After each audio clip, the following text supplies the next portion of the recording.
বিএনপির চেয়ারপারসন বেগম খালেদা জিয়া আমাদের মাঝে আর নেই, আপনারা সবাই জানেন। আজকে আমার নেত্রীর মৃত্যু হয়েছে। এই মৃত্যুকে কেন্দ্র করে বিশেষ করে জামাত শিবিরের কিছু কুলাঙ্গারের বাচ্চারা আজকে তারা গুজব সৃষ্টি করতেছে। সবটি জায়গায় আমাদের নেতা তারেক রহমান যান, ভিডিও থাকে, প্রুফ থাকে। আজ কয়েকদিন আগে আমার নেতা আসার পর বেগম খালেদা জিয়ার সাথে দেখা করেছিলেন, এই ভিডিওটা নাই কেন? এটা নিয়ে তারা ফেসবুকে তোড়পাড় করতেছে। আমি তোদেরকে সাক্ষী রাইকে বলতে চাচ্ছি, তোদের যে আমির, জামাতের আমির চুম্মা শফিক, উনি তো আমার নেত্রীকে দেখার জন্য গিয়েছিলেন হসপিটালে।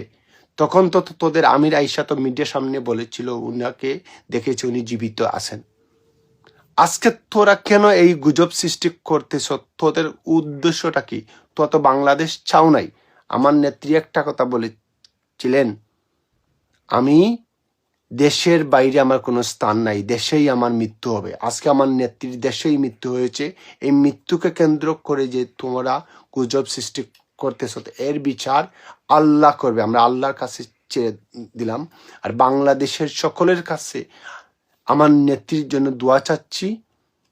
আর কিছু বললাম না। আর তোদেরকে বলতে চাচ্ছি, যদি মানুষের বাচ্চা হয়ে থাকোস, মৃত্যুকে নিয়ে তোরা রাজনীতি করবি না।